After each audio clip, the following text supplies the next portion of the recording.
नमस्कार दोस्तों, स्वागत करता हूं यूट्यूब चैनल एवरीथिंग हिंदी पर आपका। मैं अजय और आज दोस्तों हम बात करेंगे संडे FNQ के बारे में, क्योंकि बहुत सारे अच्छे खास सवाल आप लोगों ने मुझे भेजे हैं। उन सब का हम जवाब देंगे और वो सवाल में सभी के जवाब छुपे हुए हैं, क्योंकि वो सवाल सभी के लिए इम्पॉर्टेंट है। ऐसे खास सवाल हम चुन कर लाए हैं, उनके बारे में जानते हैं। तो दोस्तों आज का दिन काफ़ी खास है, क्योंकि आज है 15 अगस्त। और 15 अगस्त जब हम लोग छोटे थे तो हम लोग के लिए एक ऐसा दिन होता था जब हम लोग कॉलेज में स्कूल में जाते थे और हम लोग को लड्डू मिलते थे और झंडा फहराया जाता था और बाकी काफ़ी सारे कल्चरल प्रोग्राम भी होते थे कॉलेज में अलग अलग सबके। उसके बाद फिर धीरे धीरे बड़े हुए, कॉलेज में गए, उसके बाद फिर कुछ जॉब ढूंढी, फिर और बड़े हुए, फिर और बड़े हुए, और अब धीरे धीरे अब हम लोग क्या ढूंढते हैं कि अब अपना पैसा फाइनेंशियली कहाँ हम लोग डिपॉजिट करें। तो अब हम लोग क्या, अभी कुछ समय पहले जब क्रिप्टो के बारे में हम लोग अच्छे से नहीं कर पाते थे इन्वेस्टमेंट, तो उस समय हम लोग क्या करते थे, हम लोग करते थे इन्वेस्टमेंट म्यूचुअल फंड में, शेयर मार्केट में। शेयर मार्केट में जब हमारे पास बहुत अच्छा अनुभव नहीं था उस समय का, मेरा ऐसा अनुभव था कि मतलब अगर लगाया तो किसी एजेंट को दिया पैसा, मतलब मेरे पास तो इतना अनुभव था ही नहीं।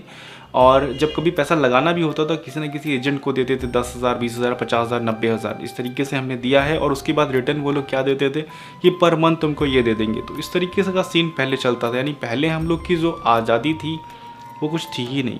दूसरा ऑप्शन हम लोग के पास बेस्ट जो होता था वो होता था SIP का, यानी म्यूचुअल फंड का। तो हम लोग म्यूचुअल फंड में लगाते थे जहाँ कुछ पता ही नहीं होता था कि कब ये प्राइस अप जाएगा, कब ये डाउन जाएगा। जब हमको कुछ बड़ी चीज़ लेनी है तब ये हमारे लिए वो समय बढ़ा हुआ होगा या नहीं। तो यानी कि उस समय जो चीज़ें थी वो सब अलग थी। लेकिन अब जब से हम लोग क्रिप्टो के बारे में जाने हैं, और क्रिप्टो के बारे में जब से जाने तब से क्या हुआ, उजाला हो गया।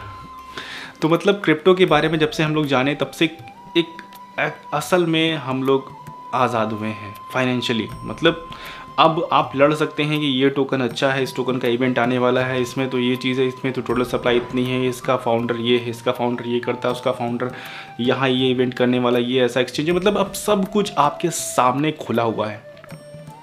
लेकिन कुछ समय पहले की बात किया जाए तो क्या था, अंधेरा था। तो ये दोस्तों ये मैसेज है मेरी तरफ से आप सब के लिए, और वो ये है कि क्रिप्टो करेंसी एक सचमुच का उजाला है हम सब के लाइफ में। हम लोग माने या ना माने, गौर करें या ना करें, क्योंकि अब हमारे मोबाइल ऐप में ही सब कुछ है कि कब हमको अपने 10,000 रुपये निकालना है, अपने मोबाइल से जाके सीधे विड्रॉल करना है। पहले SIP अगर आपको तुड़वानी होती थी ना तो जाना पड़ता था बैंक में, और बैंक बोलता था तुमने SIP तो मेरी ब्रांच में की है, लेकिन विड्रॉल होगा उस ब्रांच में जाके जो कि हमारी वो डिपार्टमेंट है। तो मतलब पूरा घनचक्कर सिस्टम हम लोग के सामने था जिसमें हम लोग पैसा अपना बढ़ाते थे। लेकिन अब बिल्कुल transparent, neat and clean system चल रहा है आज की तारीख में। तो चलिए, अब बहुत सारी बात हो गई, अब चलते हैं उन सवालों की तरफ जो सवाल आपने मुझे मेरी तरफ भेजे हैं, और आज हम उनका सबका जवाब देते हैं और वीडियो को स्टार्ट करते हैं।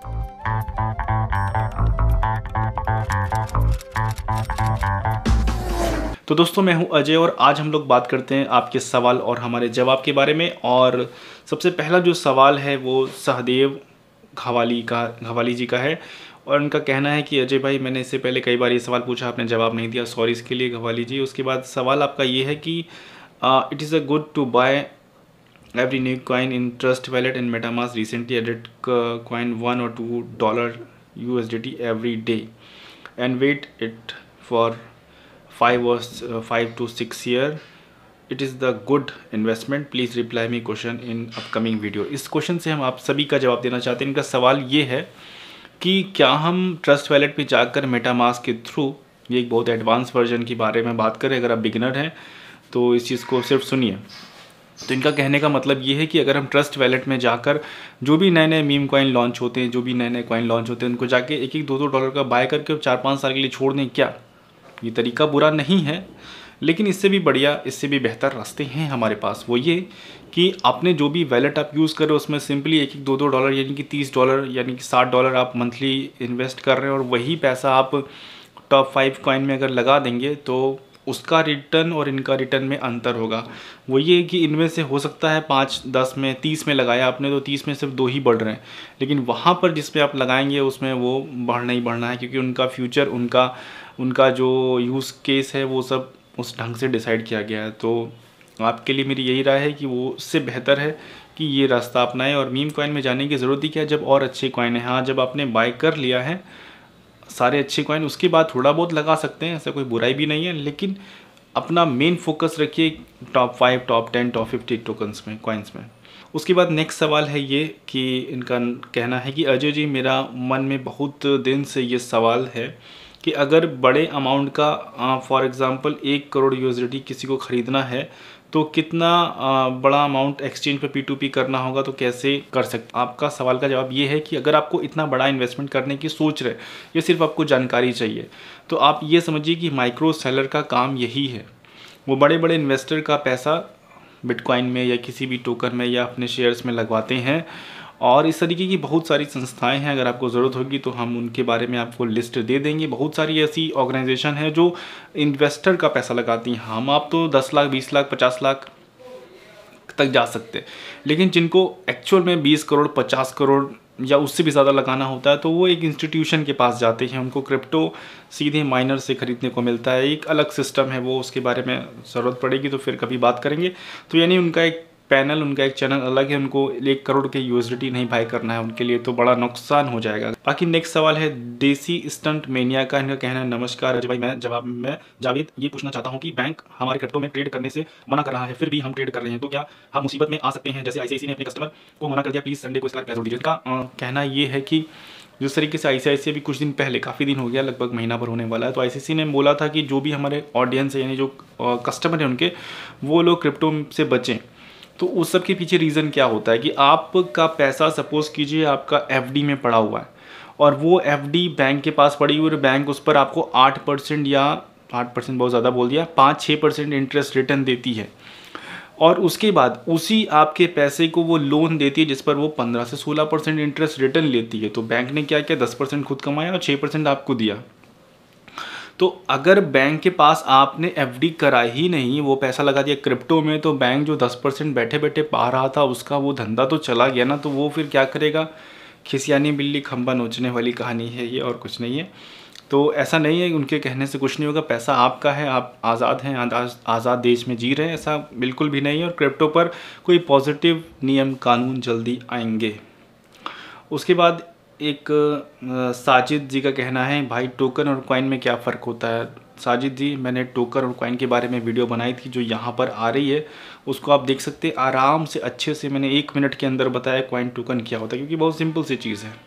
उसके बाद नेक्स्ट सवाल है क्रिप्टो फ्यूचर का। इनका कहना है कि सर मेरा एक सवाल है, दुबई में क्रिप्टो ट्रेड करने के लिए बाइनेंस पर इंडिया के डॉक्यूमेंट से ट्रेड करने के लिए क्या करना पड़ेगा, प्लीज़ बताएं सर, क्योंकि मैं दुबई में जाने वाला हूं। तो आपके पास देखिए दुबई जाने वाले हैं, पासपोर्ट है ही है, तो आपको केवाईसी जो करनी है वो पासपोर्ट से करनी है, और अगर आपने किसी और डॉक्यूमेंट से कर रखी है और री-वेरीफाई कभी करने का मौका है तो पासपोर्ट से कर देना। इंटरनेशनल आईडी है और कहीं पर भी आप उसको यूज़ कर सकते हैं, तो बिल्कुल भी टेंशन वाली चीज़ है ही नहीं। हाँ, बस P2P में जब करना है तो वहाँ पर करेंसी चेंज करेंगे, फिर उसके बाद आपको जो P2P करने के लिए आएंगे वो दिरहम वाले आएंगे, तो आप दिरहम को उनसे दिरहम देकर वो ले सकते हैं। तो ये सारी चीज़ें। उसके बाद नेक्स्ट सवाल है सुपर नेचर का सवाल है, सॉरी नाम गलत बोल रहा हूँ। तो अजय भाई, क्या वज़ीरेक्स सऊदी में भी चलेगा या नहीं चलेगा? तो क्या मैं सऊदी जाने वाला हूँ, क्या करूँ, प्लीज़ बताएं, जवाब ज़रूर देना। सऊदी आप जाने वाले हैं तो आप बाइनेंस से कनेक्ट कर लीजिए, सबसे आसान बात है ये, और बाइनेंस को उधर ट्रांसफ़र कर लीजिएगा। वैसे वज़ीरेक्स वहाँ पर चलेगा, लेकिन इशू आपको यही होगा जब विड्रॉल मंगाएंगे तो इंडिया में आएगा, और जब पैसा जमा करना होगा तो इंडिया से पैसा जाएगा। तो ये सारी चीज़ें हैं, और इन सब से आसानी से बचना है तो बाइनेंस पर स्विच हो जाइए, ये आपके लिए बेहतर तरीका है। उसके बाद नेक्स्ट सवाल है आरपी मशरूम फार्म का। इनका कहना है वज़ीरेक्स पर एसआईपी करना सही रहेगा क्या फॉर 5 ईयर्स? एसआईपी के बारे में मुझे आपसे कुछ बात भी करनी थी। अच्छा, वही सवाल सामने आ गया। एसआईपी के बारे में आप किसी भी एक्सचेंज पर डिपेंडेंट होकर एसआईपी मत कीजिए। एसआईपी करना है तो सिंपल जो भी वैलेट है आपका, बाइनेंस है, वज़ीरेक्स है, कोई भी एक्सचेंज है, उसमें अपना एसआईपी का मतलब क्या होता है, हर मंथ हमको 5,000, 2,000, 500 जमा करना है, बस उतने का जमा करके अपना कुछ भी खरीद लीजिए, बस सिंपल इतना करना है। तो किसी भी और एक्सचेंज पर एसआईपी करने से बढ़िया आप खुद अपने कंट्रोल में एसआईपी करिए कि जब आपको ज़रूरत हो तो विड्रॉल कर लिए, क्योंकि जब किसी और एक्सचेंज के थ्रू आप कर रहे हैं तो वहाँ पर बहुत ज़्यादा टेक्निकल लोग करे दे रहे हैं, इतना टेक्निकल कि विड्रॉल करने में ही हमारा पैसा कटा जा रहा है। तो ये थोड़ा सिंपल रखिए और क्रिप्टो को कॉम्प्लिकेट कम करेंगे, और जो भी एक्सचेंज है उसी में ही करिए, किसी और पर डिपेंड होने की ज़रूरत नहीं है।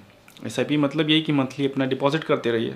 उसके बाद नेक्स्ट सवाल की तरफ बढ़ते हैं। नेक्स्ट सवाल जय पांड्या का है, उनका कहना है भाई एक हेल्प कर दो प्लीज़, मेरी वजीरेक्स अकाउंट में कुछ गलती हो रही है, जब भी मैं बाइनेंस से यूएसडीटी बाय करके वजीरेक्स में ट्रांसफर करता हूं तो मेरा यूएसडीटी बढ़ जाता है। वाह क्या अच्छी बात है, वजीरेक्स में ट्रांसफर करता हूं तो बढ़ जाता है, बहुत अच्छी बात है। उसके बाद 10 यूएसडीटी ऐड करता हूँ तो 15 हो जाते हैं, वाह वाह वाह।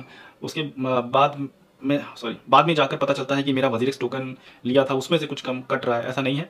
उसके बाद कन्वर्ट हो रहा है, बहुत सारी चीज़ें आपने लिखी। उसके बाद नीचे आपको मैंने उसी में सवाल किया था, किसी को रेफरल किया है क्या आपने, तो आपने बोला हाँ 4 लोगों को किया है। तो बस यही इसका जवाब है कि जब आप किसी भी एक्सचेंज में रेफरल लिंक को यूज़ करके किसी को रेफ़र करते हैं तो फ़ायदा उसका ये मिलता है कि उसका जो भी कमीशन है, जो भी उसका फ़ीस है, ट्रेडिंग फ़ीस है, जैसे आपने 100 रुपये का ख़रीदा और 2 रुपये कमीशन फ़ीस दिया, तो उसका 50% वो पहले वाले आदमी को मिल जाता है और उसका आधा वो एक्सचेंज रखता है। अगर आप नहीं रेफ़र करेंगे तो पूरा 2 रुपया एक्सचेंज को मिलेगा। सिंपल इतना चीज़ है।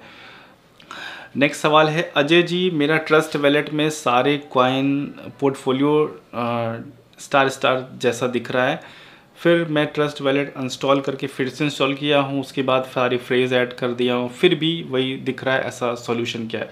तो दोस्त इसके लिए हम अपने ट्रस्ट वैलेट में आ जाते हैं और आपको अभी करके दिखा देते हैं इसका सॉल्यूशन क्या है। 1 मिनट। और ये देखिए अभी ट्रस्ट वैलेट में मुझे $58 दिख रहा है। बस इस पर यहाँ पर क्लिक करेंगे तो ये 0 हो जाता है, फिर यहीं पर यहाँ क्लिक करेंगे तो यहाँ पर वापस आ जाए। बस सिंपल ये जो मेन जो डॉलर दिखे यहाँ पर, ये जो क्लिक करना है, 1 मिनट, हाँ यहाँ पर क्लिक करना है, बस इतना करना और कुछ नहीं करना है। तो दोस्तों ये थी वीडियो, उम्मीद करता हूँ वीडियो आपको पसंद आई होगी। अगर वीडियो पसंद आए तो वीडियो को लाइक कीजिए, और आपके मन में भी कोई सवाल है क्रिप्टो से रिलेटेड तो मुझे सवाल नीचे इसी वीडियो के नीचे कमेंट कीजिए। मैं अगले जो नेक्स्ट संडे का वीडियो आएगा उसमें आपके सवाल ज़रूर से ज़रूर कवर करने की कोशिश करूँगा। अगर वो सवाल यूनिक हुए और सबके लिए भी बेनिफिशियल हुए तो वीडियो देखने के लिए thank you so much. Channel को सब्सक्राइब कीजिए, लाख होने वाले हैं, उस लाख होने में आप भी अपना योगदान कंट्रीब्यूशन जरूर दीजिए। थैंक यू सो मच दोस्तों वीडियो देखने के लिए।